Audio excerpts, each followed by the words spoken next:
All right. Welcome back to the podcast, everybody. Today, maybe is going to be something a little different than what we often do on the podcast, at least for the podcast that I've gotten to participate in. Usually, it's talking with a guest about something that I feel like is a topic that I know a decent amount about and the guest knows about. We're kind of just, going through familiar territory and highlighting things that we think are important and that sort of thing.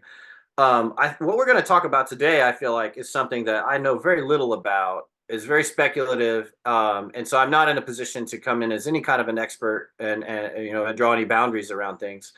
But it was prompted by some podcasts that I had been listening to. This is end of year 2023 stuff, and people are making their predictions about 2024. And I'm sure I don't have a representative sample of podcasting because of all my biases and what I tend to gravitate to and listen to and what the algorithm feeds me, so there's all that going in there. But, if you want to find dire predictions, you can definitely find them nowadays. In the US, we're going into this election that's really contested and polarized. We're involved in multiple wars with Ukraine and Russia and in the Middle East and so on. And there's saber rattling around conflict with Iran, saber rattling around conflict with China. And if you want to scare yourself about the near term future, you certainly can find plenty of fodder, I think, for that. And so along those same lines, the podcast that I was listening to with this analyst, Whitney Webb, who's written a lot of really interesting stuff tracing corruption and blackmailing in the government. And she's like followed a lot of threads around people involved with Jeffrey Epstein and all that. If you're into that kind of intriguing stuff, then you basically have this huge, she's like an encyclopedia of stuff. And her podcasts are pretty interesting. But one of the kind of predictions that she had seemed to make in some of the conversations that I listened to was that what she called a kind of a cyber 9/11 event, where there's a major sort of disruption somehow in the internet system, maybe affecting the banks or something like that, with the idea that the powers that be want to, for example, eliminate privacy on the internet. They don't want people to be able to be anonymous. They want to know everyone's identity. And the people that are backing AI and all this kind of stuff, the slogan is data is the new oil. So they want data. Right. They want all our data, our biometric data, our financial data, what we look at online, what we purchase, all this kind of stuff. And if all of that could be put, through one single app to harvest all our data, to feed it into AI algorithms to use for whatever, for government or social control or whatever. I mean, this is where it gets really speculative and doomerish, right? But the idea that digital privacy is something that's maybe being attacked from above. And the idea is if there is some major event like a 9/11, right? So 9/11 was like, oh, there's a terrorist event. Oh, no, we have to respond. We have to pass the Patriot Act.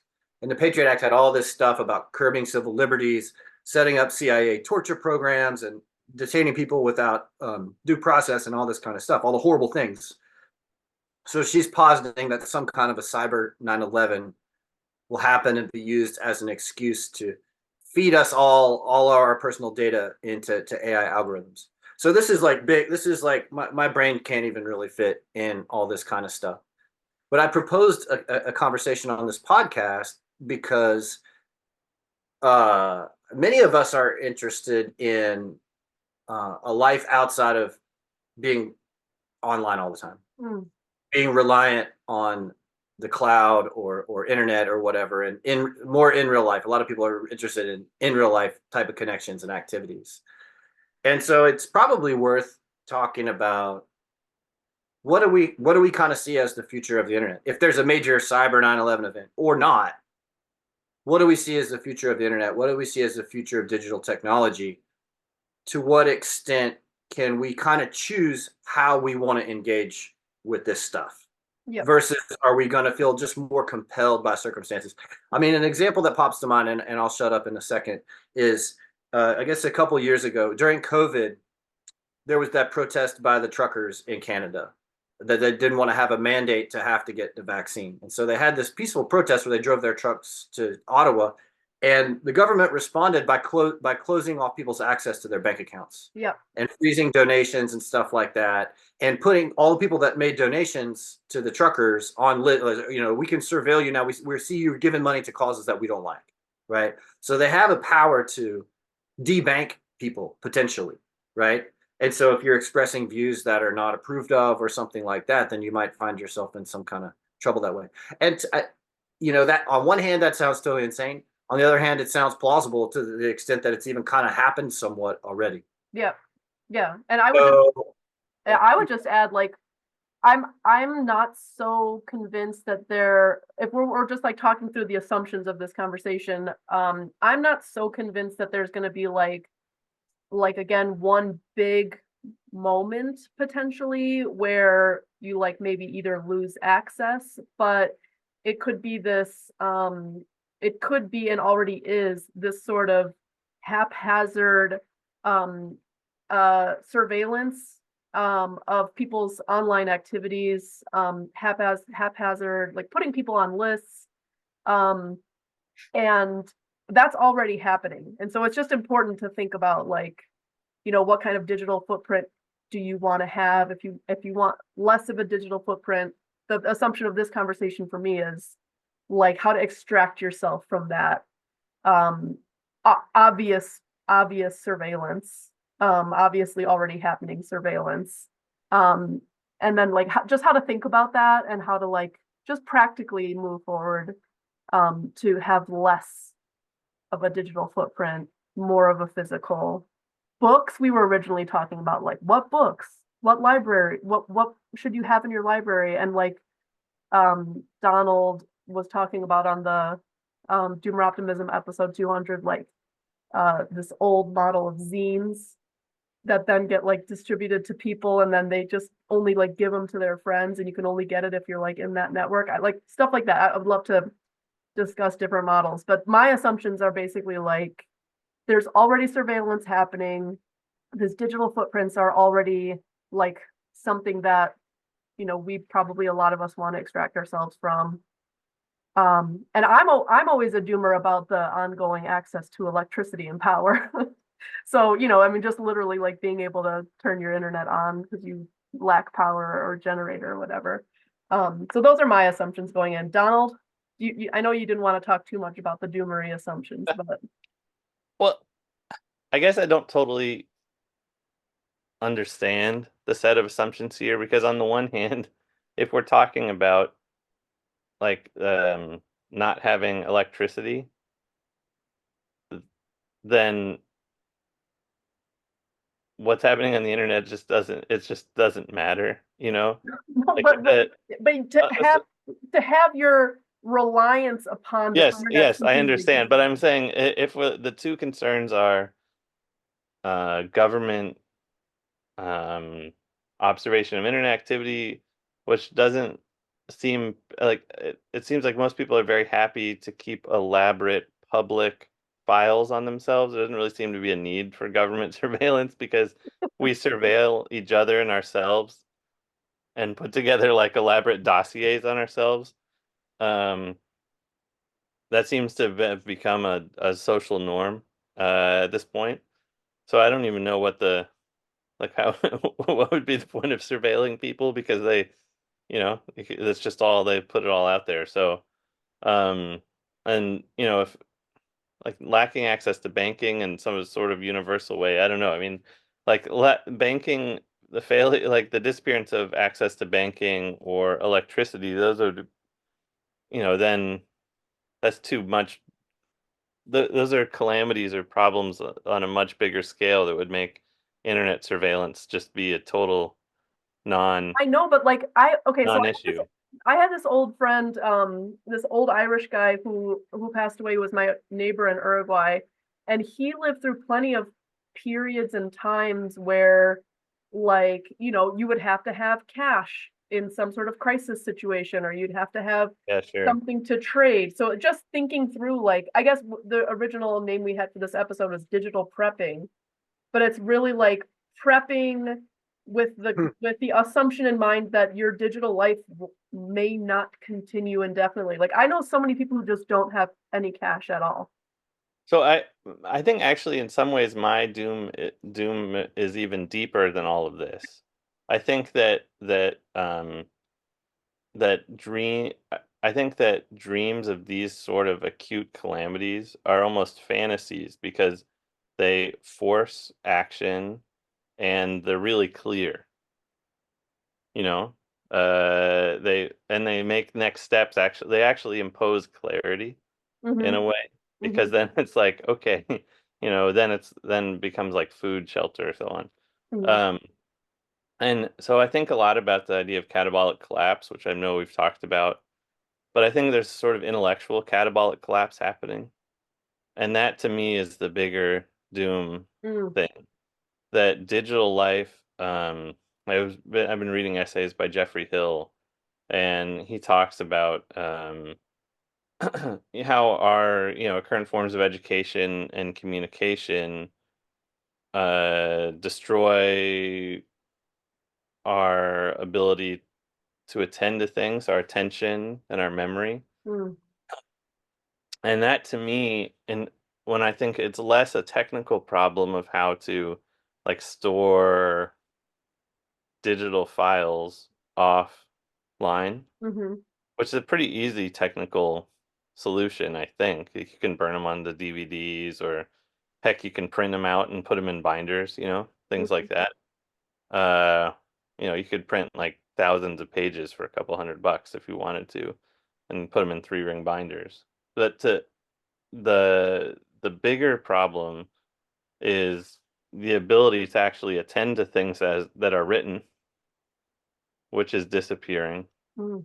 and two, the kind of relationships, um, like intellectual relationships, friendships to share knowledge, and to think through problems and to communicate. And to me, that in terms of prepping, that's the big just in the same way that, like, a lot of prepping is consumer therapy. It's like Mm. filling your basement with stuff. Well, no, actually, the real thing is building friendships and skills and sharing together, because that's what actually, pulls people through, is not, a basement full of stuff.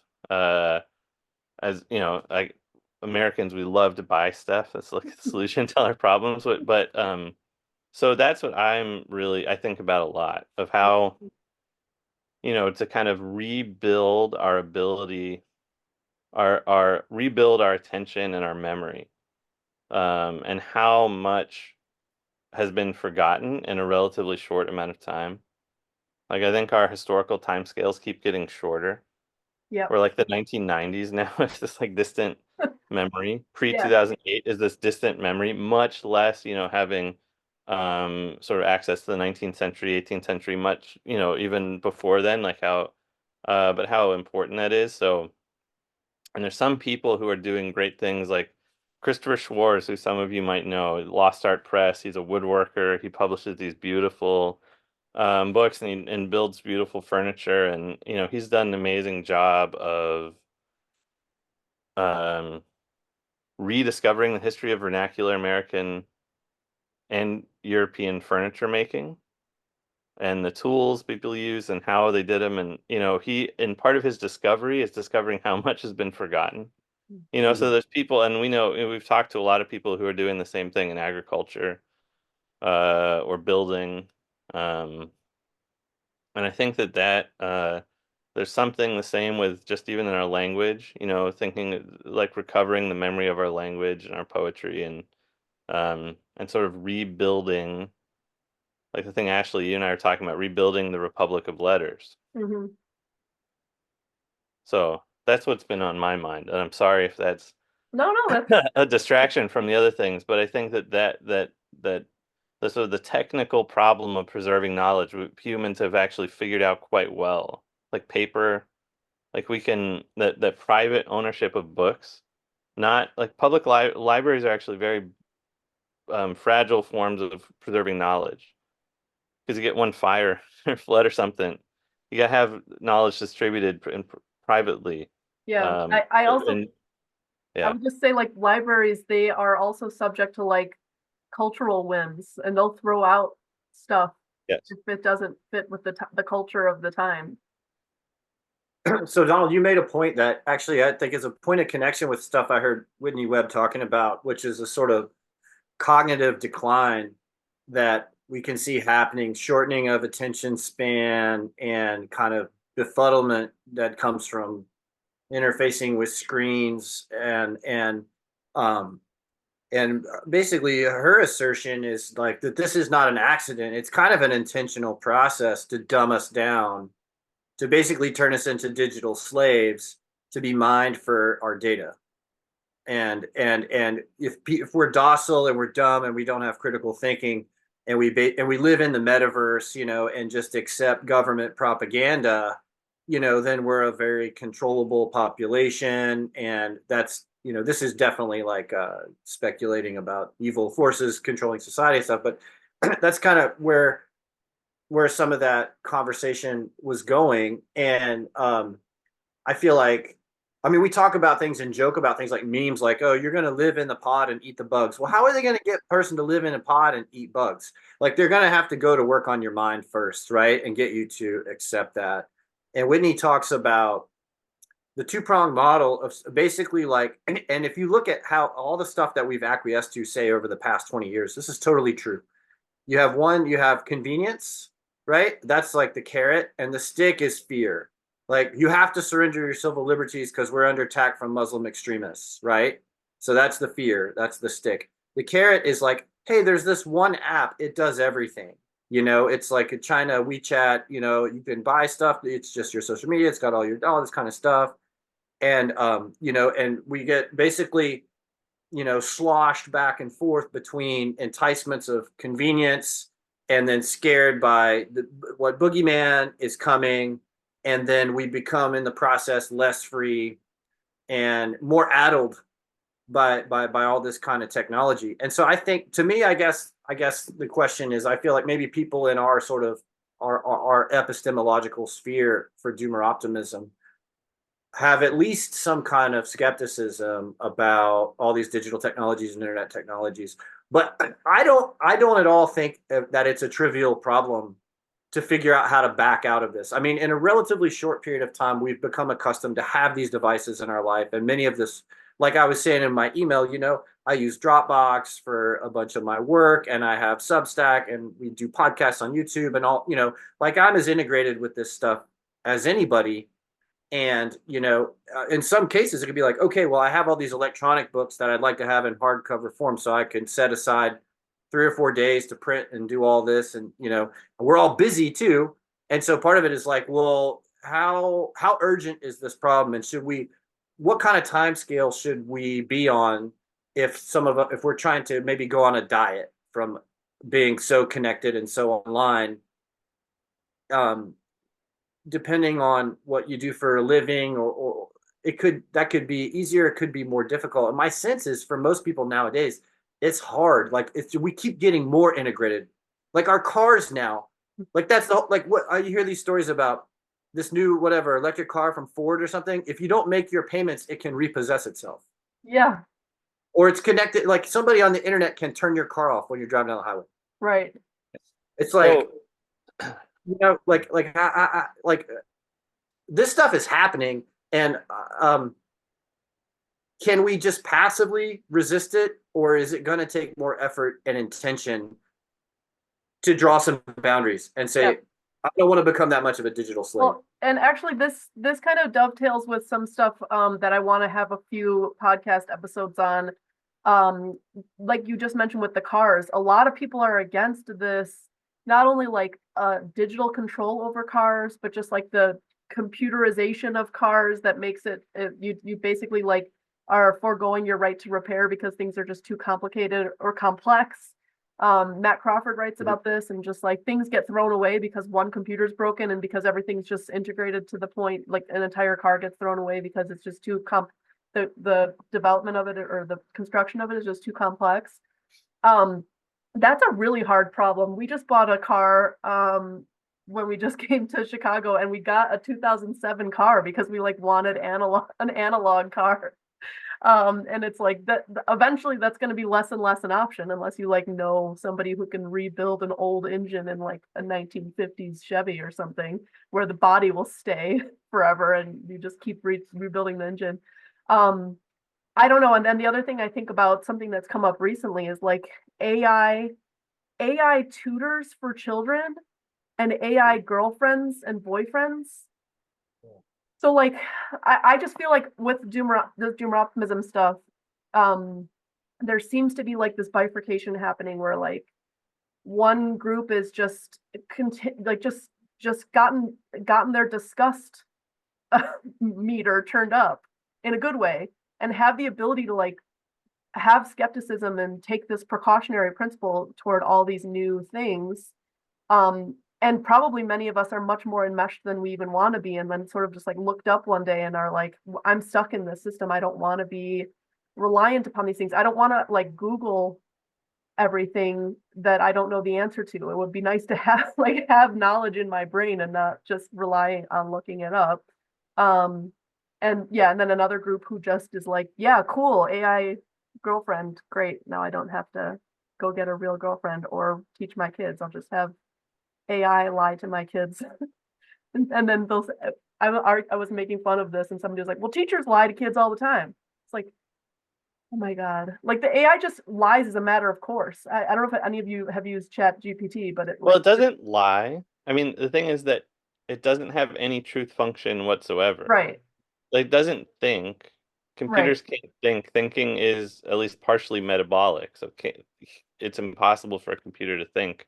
All it does is it comes up with the most plausible following sequence of words to the previous input. Yeah, And so there's no truth function whatsoever. It doesn't intentionally lie because it can't. It just doesn't.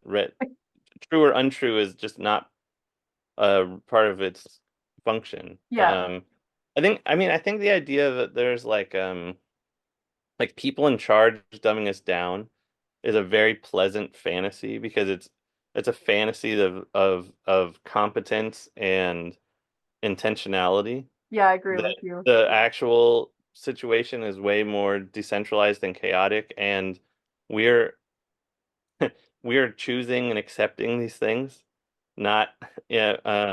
So there's certainly lots of companies selling things, uh, which are harming us. That's certainly true. But I don't think I don't think it's being orchestrated. I think having like well, I don't know. It's possible I'm wrong about that, but nonetheless, I think there should be a lot of urgency because we're talking about our lives and lives, our children, and there's no like to me, there's no could you possibly be waiting for? Like if you accept that um a smartphone, for example, is spiritually, intellectually, cognitively destructive, why would you have one? It's you just get rid of it. There's no you can buy a flip phone for $200, for $50. There's nothing stopping anyone from doing that. If we accept that Twitter is destroying us intellectually, spiritually, whatever, there's nothing to stop. You just stop. I don't I mean at some point you have to take responsibility for your life, right? So that's like I think it's a doomer optimism thing that you can't wait for someone like if you can't wait for someone or you can't wait for something to happen. So the AI girlfriend, I don't know, the AI stuff seems really overblown to me. Like it seems to produce really bad writing and ugly visuals. Um like the I don't know what an AI girlfriend would mean. It's Or like a, it's like what an a, AI tutor would mean. yeah, it's like a cartoon that talks and responds. It's like the movie Her. But why? Yeah, I don't understand why that would be like it's the point at the point at which that becomes appealing to someone seems like so much damage has already been done. Well, that's Um, like a lot of people, though. I mean, people are going in that direction, and that to me, I'm like, how do we, how are but we like the supposed metaverse was a total failure. Yeah, that's true. Had almost no adoption. That's true. And I That's think true. it cost Facebook like billions of dollars. It just down the drain. It was a business venture. I don't think the VR headsets have become profitable yet either. I think Yeah. they've lost. I think those have been and those have been like attempted to roll out. I don't know. It's just like several iterations. I feel like 10 years ago, like headsets that were a thing that were attempted. So, and it seems like there's a big market push for at least on the high end stuff to be not away from all of this. Also, is a just a reality. Um, the cars are bad. It seems like just bad engineering. They Yeah. don't, so yeah, we're gonna be stuck buying 2014 Toyotas forever.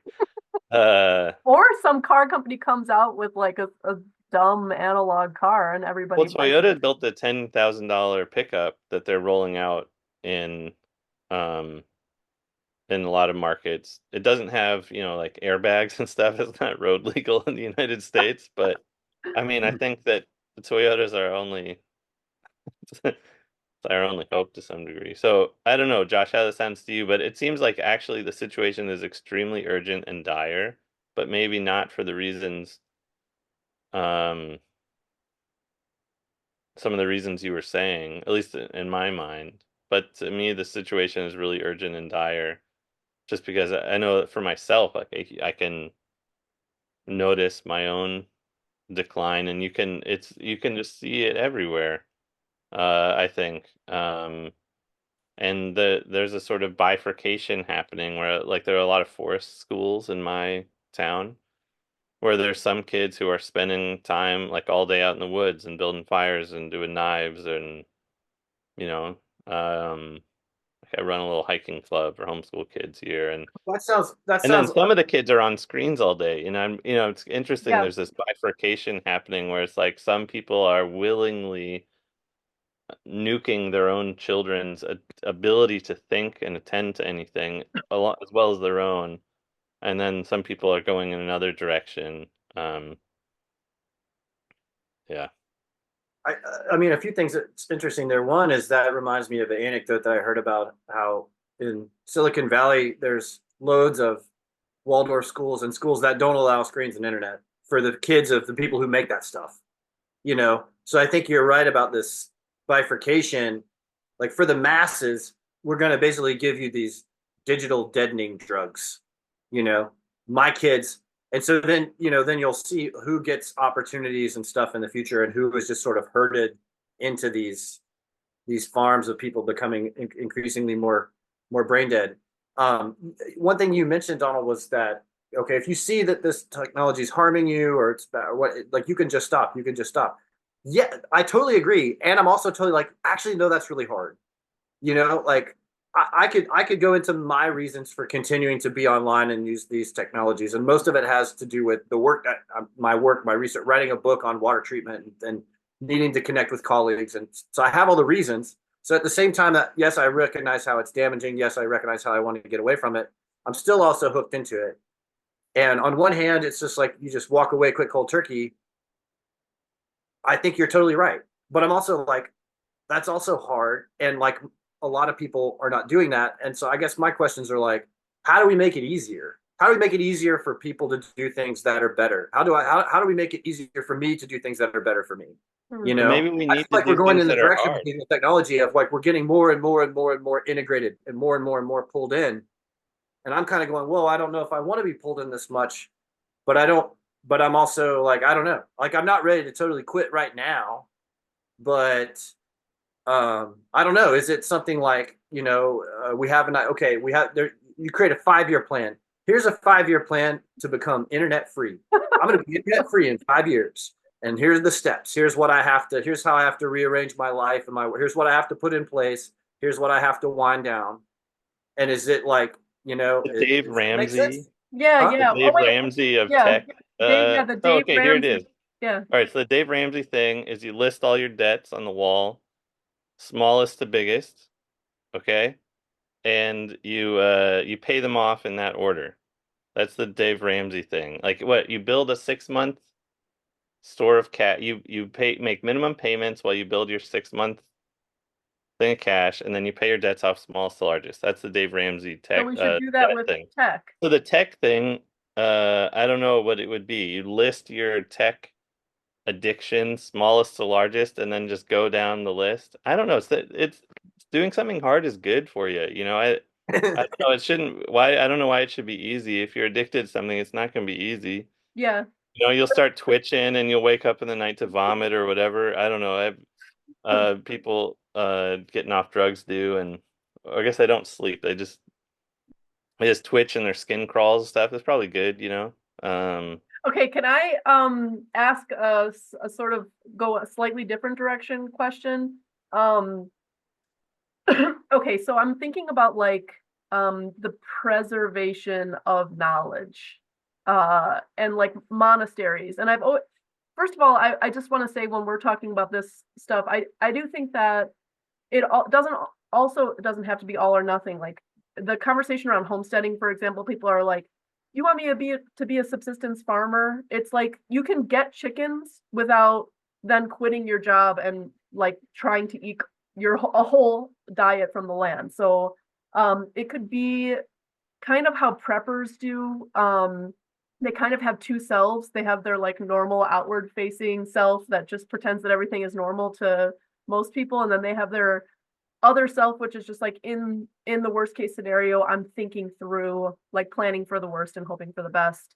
And you can have those two things. Like I have to have a smartphone for two-factor authentication for my job, but I could just put that smartphone next to my computer and only access it when I'm doing that two-factor authentication thing for my work. And otherwise, I want to get a landline.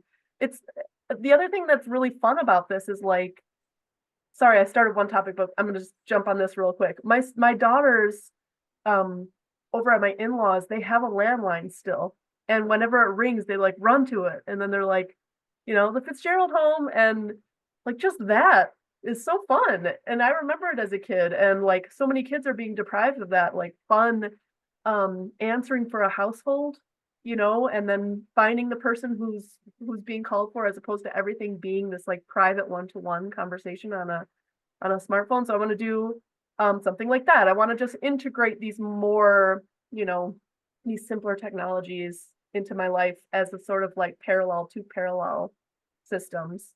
So we could think through that question, but I mean, also thinking through the preservation of knowledge question. I guess a model is the Dark Ages and the monasteries and the sort of reproduction of books with monks. A lot of times they were, I think, writing a lot of those books or reproducing them, and not even really knowing or caring that much about what that was in them. But instead, it was just sort of like, this is the place where this knowledge gets preserved, and so we're going to make these. I worry about the amount of knowledge that's been created since modernity, like just the amount of books and like how to pick between content. And then I also worry about the loss of traditional knowledge a lot. And that's a lot of what this podcast is about, like making sure we preserve things and not throw away ways of knowing just because they're old. Something that comes to mind that's not just book knowledge, but we're working on renovating this house in Chicago, and we did some construction in Uruguay. I'm like, in Uruguay, a lot of people, young to old, know a lot of building skills, but in Chicago, it's like either the boomer and above guys or like the recent immigrants know how to do construction stuff, but like nobody really in between. And I worry about the loss of those skills. Like people aren't really interested in them, and not just the trades, but like being able to like take care of your own home, basic home maintenance, or, skills like just woodworking or basic plumbing, basic electricity. So something that came to mind when I was proposing this as a conversation and thinking about like in particular ways, it's hard. Like I've become accustomed to using things. So like you're saying, okay, you want to fix something on your house or your car or something, and that's not commonplace. Dude, YouTube is amazing. Right. How many things? My wife has a 1999 Honda Civic, and it's parts of it falling apart like you'd expect a 1999 Honda Civic, and we fixed that thing over and over and over again. how many times are you like find a YouTube video where somebody fixed that exact thing and figure it out from that? And then So that's like that's an we're like awesome resource. cool enough to upload it, which is super nice. Yeah. Yeah. So I mean there is I mean I guess whatever I guess I could figure it out if I didn't have YouTube, but there's it's really like I'm on one hand I'm like totally I'm like the internet's frightening and AI girlfriends and all this stuff. On the other hand I'm like YouTube for fixing your car. Oh my God, it's so Yeah. great. Well, that's You know? appropriate technology for the question at hand. I like watching videos of guys building cabins. Yeah, It's pretty cool. that's a Yeah. good job. I got to build me a cabin. The Mhm. ways that they do foundations are really, there's a lot of really interesting ways for a lighter weight building that you can do foundations that doesn't involve, you know, having to pour concrete or anything. And there's like cob building, and there's a lot of really interesting ways to build a building. Yeah, I think, I mean, the monastery is interesting. I think that history is it wasn't the Dark Ages weren't as dark, I think, as they're often made out to be, and the information stuff wasn't as passive. I mean, monastic life, there's so many, monasticism not entirely disappeared in the West. It's disappeared way more. So, uh, but like reading aloud is a big part of monastic life, like Mm. spiritual reading aloud, during meals. Like there's a lot of things, in terms of like the preservation, sharing of knowledge. Um, but I think so the path forward for us now, I mean, monasteries are good. I don't really think that that's, I think that like the monasteries serve a really important spiritual role in the church. But I think in terms of preserving knowledge, I think it's really about like private ownership of books and private correspondence. I think that is where it's gonna end. This is returning to something old, like front back to the Renaissance and the Enlightenment. A lot of that emerged through private correspondence, and then also like intellectual societies were the other um, like big thing that were outside of universities. So I think that those things are where I would look of not through big nonprofits or libraries or universities or foundations, all of which are sort of easily distracted and captured by political actors. Um, but books are incredibly cheap now, like incredibly cheap. Old books are incredibly cheap, Mhm. especially on a historical scale. There's really nothing stopping anyone who wants to from putting together a good library. Even on a really small budget, you can do it if you're um, diligent about it. Library book sales and other things, and you can build up a library of books. And but again, if you don't have the ability to hold your attention on a written page, then having all the lot books in the world doesn't really matter. Mm. So it seems like a combination of making putting books in your home, um, to have that distributed, you know, so it's distributed across lots and lots of people. And then I think writing each other and thinking through, like reading together and writing to each other. I think, it sounds small, but sort of had to build things up a little, sort of one person at a time, and work Yeah. So on I, ourselves in the same way that we've talked about the sort of barbell strategy for um, relearning skills about growing food and building yep. things. I have two clarifying questions for you, Donald. I want you to envision right now, in the best case scenario, in your wildest dreams, what would a what would a network of private libraries look like, feel like? I mean, is this like neo post-enlightenment royal society? You and I talked about that model of these like intellectuals who are just like, they're like sharing ideas with each other, also fighting all the time, which I love because it's not fun unless there's some kind of suffering involved. It can't just all be good. And then the other question I have for you, first I want to know those like something detailed, some vision from you. But then also my other question is a question of curation I brought up before, like which books? Because like not all books are created equal, and you're the book guy. And I don't know how we even start to sift through the amount of things that have been written and we have access to. So those are Yeah, the two so the questions. second question first. Most books are really bad and we won't miss them at all. I know. Like The I don't vast think any majority of books are just garbage. So which books? I mean, I think it's going to be idiosyncratic and depending on who you are and where you are and what you're doing. But, the more you read, the more you just, books are talk to each other and, and then you learn to trust certain publishers and certain writers. I think that one of the clearest signs of decline is to look at reference works, which used to be really well written and interesting. So, like dictionaries, for example, I love the 1913 edition of Webster's. It's great. But modern, like contemporary dictionary is pretty lousy.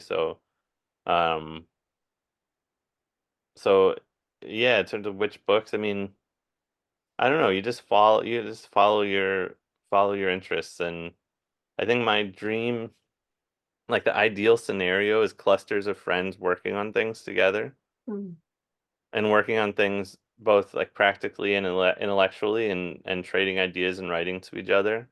And it's not sort of one big thing like the Republic of Letters and we talk about them as a single event in retrospect, but at the moment it was individual friendships and clusters of friendships and so on. So um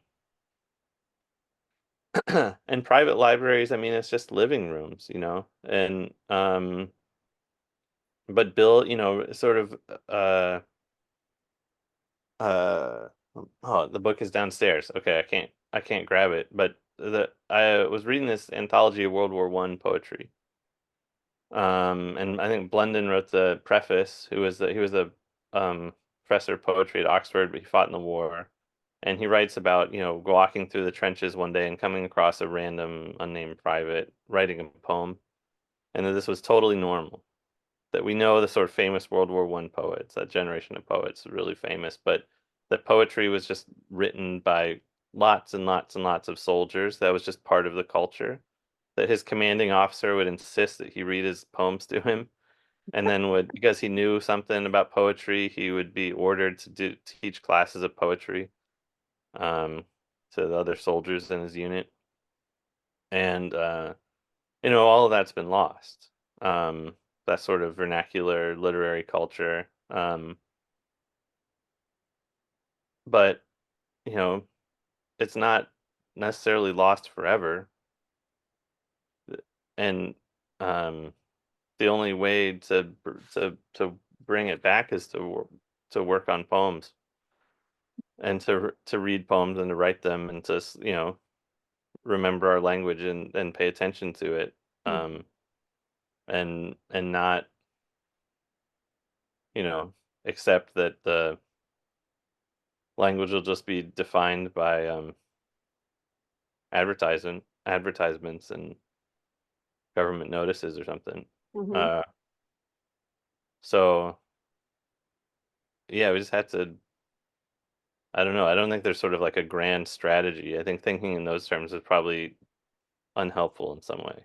No, but I think not thinking about the plan, like the Dave Ramsey style, but thinking about the endpoint vision that's like exciting. I get excited about that. And then while you were talking, I was Like thinking, having a good life. Like the end yeah, point is like having but what a is that like a like? What are the details of that? Because then that informs like what the obvious first steps would be. So like when you were talking, I was thinking, what books can be informed by your like little private networks and friendships. And obviously, we've had book clubs together, you've recommended books.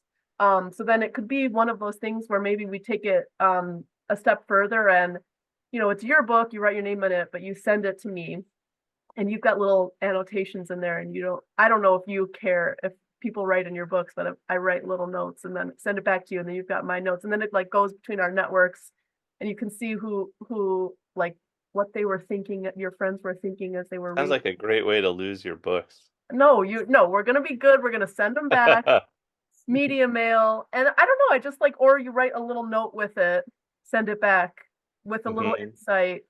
So here's a couple things going on that are kind of nice. Do you all know about the Catherine Project? I don't think so. So Zena Hitt started the Catherine Project. She's a tutor at St. John's College. It's free seminars and reading groups on great books, for lack of a better word.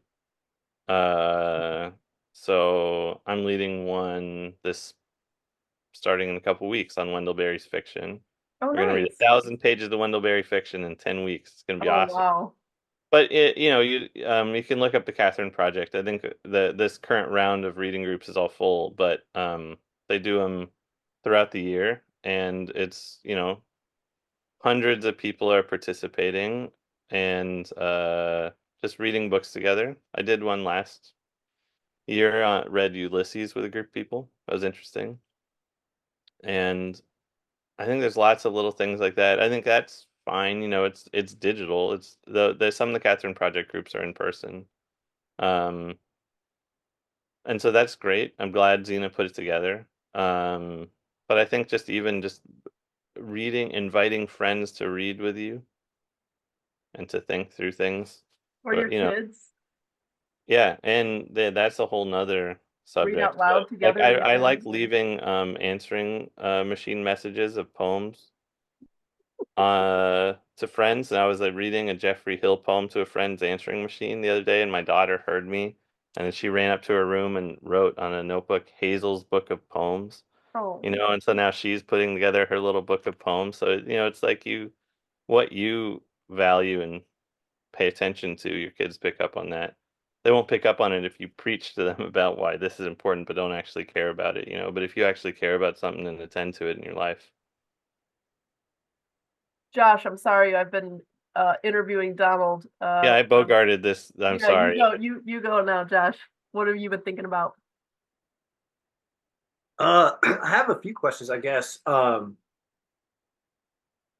Something you said, Donald, struck me as really anti the progress narrative, where you're talking about the level of literacy of World War I soldiers, and you've mentioned a number of things that you've seen in decline and loss, and I feel I'm having another conversation with an old friend, and who's more in the sort of normie academia, and it's so difficult and predictable. But I feel like that progress narrative is just embedded everywhere. That the past was just worse. There's no way we could have gotten worse now. I wonder how often you run into that kind of thing. And then I wanted to mention one brief kind of funny anecdote, Ashley, when you were talking about having a landline and running to answer the phone. I still have this habit that makes no sense at all now, but it's from growing up in a house with a landline phone before caller ID and all that. And if the phone rings, I pick it up. I go, "Hello, who's there?" Whereas it says right there, yeah, Ashley, you called me. It says right there, it's Ashley. I'm like, "Hello, who is it?" Or hi, this is Josh. Hi, this is. I just insist on hello. Yeah, I know. It's kind of mystery. It's not a mystery anymore. But I feel like I feel if you call me and I'm like, "Hey, Ashley," I feel like that's rude somehow that I identify. I don't know what. Maybe I'm just weird, but no. The mystery is fun, and actually, so my girls are still young enough that they don't really understand like how the phone works, and most of the phone calls, sadly, that they get on the landline are either immediate family or spam, whatever, sales calls.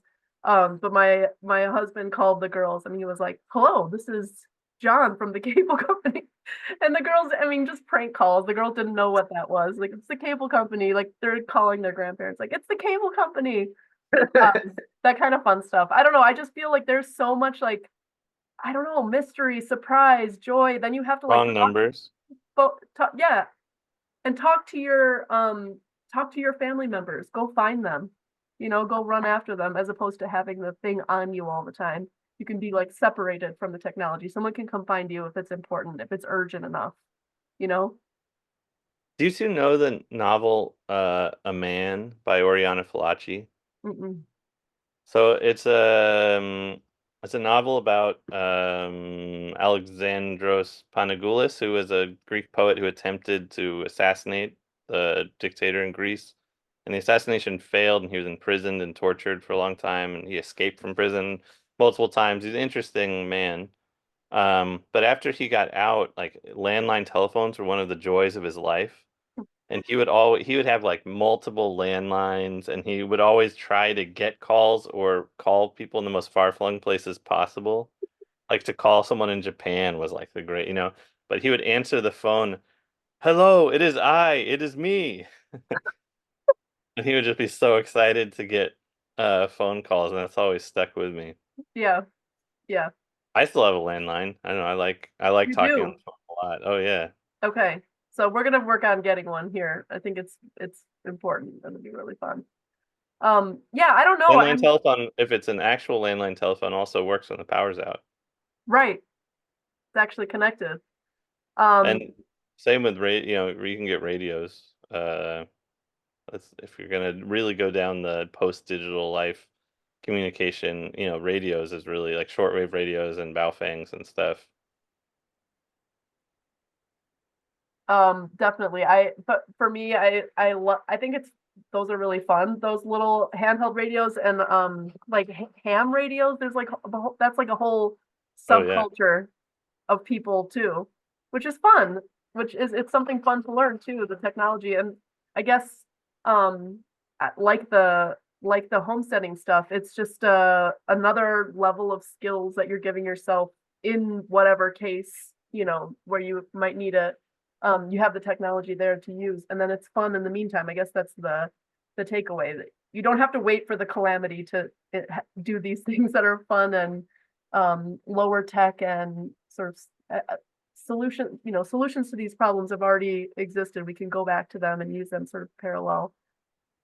Josh, is there anything else, that other kind of topics you've been thinking about, that you wanted to just ruminate on this episode before we wrap up? I was just, yeah, I was trying to see if there was like it seems like a topic that's coming to the surface is the importance of having everybody having their own library of books that mean something to them, whether for practical reasons or intellectual development reasons or whatever. That's seems like a practical outcome.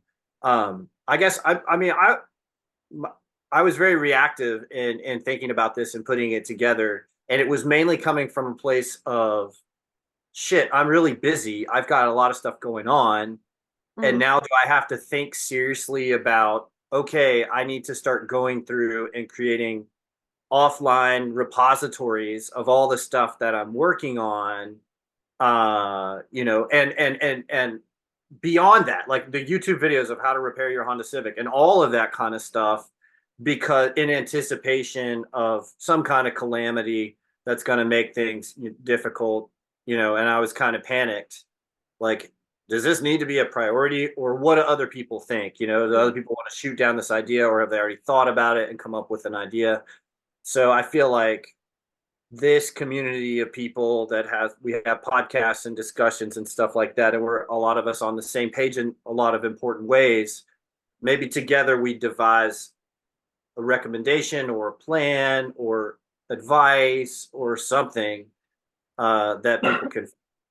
So I really, I guess I didn't have a target. I was more like, I want to see what emerges when we talk about this. Digital prepping, I think, is a great way to put it. The Yep. idea that like the online landscape may be changing, and it may be changing more rapidly than we expect, or it may be like more and more people are just like, I want to kind of start to disentangle myself from dependencies on all this stuff. How do you go about doing that?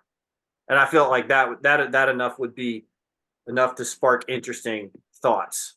So Definitely. I think the calamity has already happened. mm, It's sort of like a friend of mine in Indiana. He's like, "Yeah, the apocalypse already happened here. There's no topsoil." Mm. Like it's just gone. Yeah. So yeah, with the petroleum fertilizer, you can keep growing corn forever, but the topsoil is gone. Like it already had like that already happened. There's no is there a way back? Yeah, it's going to be hard. You can rebuild that, but it's going to be really hard. Hmm. And it's going to, a lot of things will have to change. I think so in terms of like what's happened to us, like the digital impact on us, that calamity's already happened. And in some ways, a sort of acute calamity like you're describing, I think would be salutary. I think it would be great in many ways. Clarifying as Because it a would be clarifying. And for that reason, I think it's unlikely. But I think we're just going to have more muddled mess and confusion rather than clarity. But like just to toss out a couple other ideas in terms of there's like keeping of notebooks. I think is really something to think about. So there's all these lots of different types of notebooks and like ways of thinking that have been largely lost. So a commonplace book, you have a notebook and you divide it up into topics. Then as you read things, you write down quotations from what you're reading that fits into those topics. Is like a way to think about and organize information that was like commonplace. The commonplace book was commonplace. It was a standard way of doing things in the West for a very long time. And miscellany books and nature journals and relearning how to draw. These like I think notebook keeping, and it's a surprisingly vast subject. I was just reading Lori Bestvater, so you can't see anything because it's blurred, but she wrote a book called The Living Page, which is just excavating the history of all the different types of notebooks that Charlotte Mason would have Mhm. her students keep. And there's tons of different notebooks and ways to keep notebooks. So I think the way that we like record information, the way that we organize it, changes how we think. Mm. Like the way we organize our libraries. Like I don't know about you, Josh, but I've never read a digital book cover to cover once in my life. I'm sure I have a million PDFs from JSTOR and other things, and I've read articles, but I think it's not a good way to read. So I don't think I would lose anything if I lost it all in some way. That there's but uh but probably, if it's like, oh, there's actually really good stuff here to come up with a way beyond just preserving it from calamity, but how can I make this information actually usable and readable? And I don't think there's just going to be one answer to that. Mm. Um, I think like three ring binders probably would be pretty good, you know. Uh, and a local copy shop should be able to print and put holes in paper for you for real cheap. So that in notebooks, I think there's lots of things like that we can think about. And thankfully, we both have lots of historical examples of what these looked like in archives and lots of writing about how to keep them. So, uh, yeah, notebooks. I've been thinking a lot about notebooks. I think that this is going to be a big year for me for notebook keeping. I do a I 5-year journal. I'm very excited. I'm almost through 5 years. I'm going to get a 10-year journal that's even like more massive. It's like just little things like that to kind of, it's interesting to see, oh, this is what I was doing today 3 years ago and Mhm. preserving memory that way. Pen and paper, pencil and paper, very, there's really nothing stopping us from doing these things, like buying pencils and notebooks very cheap. Mm. I have a couple of thoughts to your prompt, Josh. The first thing is I think what is most urgent is how we raise our children, Mm. because we could really set them up for a lifetime of like addiction and inability to think, and like basically the worst things we've all experienced in our movement from the 90s to the 2000s to now. But just starting them off like that is really just such a disservice. um, Whereas it will be a huge gift to your children, anyone listening to this who has children, to not start them off with a life where they are like so digitally embedded. And I know that's going to be tough because like a lot of their peers will be, but you know, you're better. Like I don't know if this is snobby to say, but like, sorry, we're gonna just have different norms than those people, and you know, you're gonna be better off for it. So that's just what we're gonna do. Um, and I think some of the ideas Donald had, not just the notebooks, like encouraging children, especially, and doing it with them. Nature journals, travel logs are so fun to keep, especially like family. The letters between people that could be part of our little network where I know Donald sends letters. I want to start sending letters now that I'm here in the US, because if I sent it from Uruguay, sometimes they didn't make it or make them back. Neil Clark does this family illustration every year. Each year, his family does one big illustration together on a large piece of paper, and it has the 4 seasons, and they draw pictures of themselves and the things they did that season, and they complete it around Christmas, and they put it in like a, you know, an art binder. Family songs, my kids make up songs all the time, based on folk tunes and other tunes. Family poetry, you know, just sort of like reviving this culture of creation like as part of daily life, I think is really nice.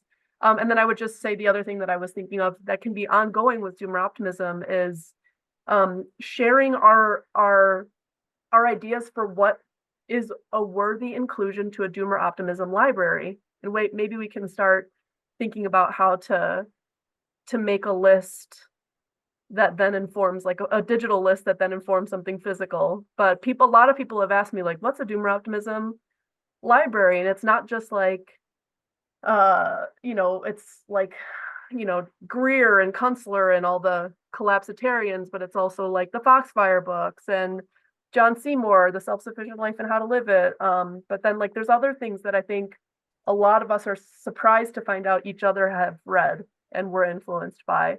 So thinking about like maybe just having a shared library would be a cool follow-on project to this recording.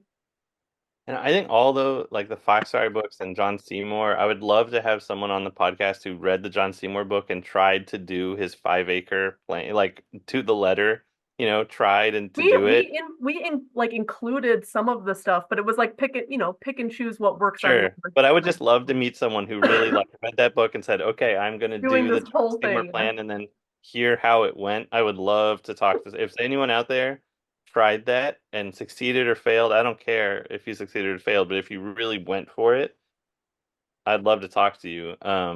Or the I one think all acre those books. plan. He's got the different plans. Oh, Anyone, totally. I just want one, you know, like someone who's like, okay, I this have so amount many of land, acres. and I I'm going to did do his the plan. John Seymour plan for my Yeah. acreage. Um, I think all those books are super important. And then you have the whole, you know, agrarian tradition, you know, Cobbett and all those guys. But I think that the like poetry and so on is just as important, actually. And I think that's the part that's often missed. You know, you get you know, people have like all of those things or like the Chelsea Green catalog, you know, or all of which is great. And uh but I think having the recovering the sort of our literary heritage is just and you often, you know, you see these great books lists where it's like, oh yes, you should read Homer and Aeschylus and Sophocles and so on, which certainly, like I love all of that. But I think the lists oftentimes can be counterproductive in a way because there's sort of too many books on them, Mm. or they're sort of I don't know. There's it's the same list every Overwhelming, time. maybe in a sense. I mean, Yeah, overwhelming. part of it is we want to curate, but not to the point that everybody's just tossing everything in. Or maybe it's Donald's list and Ashley's list, and you can go But and it's the look same, it's always the same books over and over again, which makes sense because some of these books are so, you know, important, but it'd be nice to see different, um, some different things. yeah. And then, you know, we just finished the Christmas season. I think one of the reasons Christmas is so wonderful, there's a lot of reasons, but it's that it's the only time left when we all know the same songs, Mm. when everyone can sing along to the same songs, but that used to be the whole year. So we were singing, my girls and I were singing at lunch the other day, and I'm not a very good singer, but I like to sing, and we were singing like, I've been working on the railroad and songs like Yeah, that. we sang that There's yesterday like the morning. American Songbook and all that, there's um so I love that, Ashley, that your girls make up songs. That's great. Uh Mine do too, that I don't know I can't make sense of them enough to My youngest, preserve them, but she couldn't remember what it was. So, and now we sing it this way. She says, deck the halls with fa la lolly. So now that's just the way we sing it in our family. What was the other one? It was In the Pines, Neil Clark, the In the Pines. oh, They the recording is amazing. Yeah, Yeah. they changed it to like about our chickens, like in the coop, where the chickens go poop or something like that. Um, that kind of stuff. Also, from the 90s, we taught them this. I don't know if you guys know this or if it was a Chicago thing. Jingle bells, Batman smells. Oh, yeah. So my girls sing that and they have no idea who Batman is. That is a totally absent referent but they nonetheless they do the Bat Robin laid an egg, like Yeah, all that stuff. yeah, I don't think they have any idea to what that refers, and they still love it, which is yeah. amazing. So Um, not to yeah, we also have instilled, maybe it's trashy, I don't know, but the 90s culture, we were teaching them what yo mama jokes were, obviously keeping it Oh, clean. And my 3-year-old didn't understand, so she was like, the older girls were trying to do like insults, and the 3-year-old was like, your mama's so beautiful, I love her. I was like, that was the sweetest thing we she ever listened to a said. lot of Alan Jackson Christmas CDs this year for whatever reason. Every year I go to the library and I get a big stack of Christmas CDs, and I try to mix it up, like Christmas with the Rat Pack, and Nice. So anyway, Alan Jackson got country Christmas CDs, and so my older daughter's singing, "Please, Daddy, don't get drunk this Christmas." Like that's the song that she really learned, and she also likes the Tombstone Every Mile, of course, which Oh yeah, like Doom Optimism theme songs. But it's pretty funny listening to her, yeah, it's so sing fun. about truckers dying in northern Maine or whatever On the icy roads. on the Um, icy roads. yeah, this is great. Part of the DO thing is just to try to think about like different and more fun ways of doing things too, that aren't just like the monotony it's not just necessarily the crisis, but the fun stuff too. you Renewal mentioned comes person by person, family by family. It's Mhm. not, doesn't come from on high, doesn't come when the government is exactly what you want it to be. It doesn't come when the apocalypse happens. It just happens person by person, family by family. And if the whole thing doesn't work out, it's all right. You had a good life. And that, That's perfect. It's a perfect note to end on. Well, thanks for Josh, I cut you off. I'm sorry. no, no, it's okay. It's All right. perfect. Josh, any final thoughts before we end up? no, I think it's good. I got a lot to think about, and I hope we have more conversations, especially about ways to adopt this into family life and kids growing up. Mm, Um, I think I'll need help with that and encouragement, because it's easy to just get busy with stuff and let a lot of stuff slide. But I've heard a lot of good ideas from you guys that I want to try to do. My kid is just a little over 1, mhm. so just getting started. Yeah, it'll start to get crazy coming up in this year Oh for man, you. that year between 1 and 2 is so good. It's It so is just a magical year. It's so good. all right. This was great. Talk to y'all.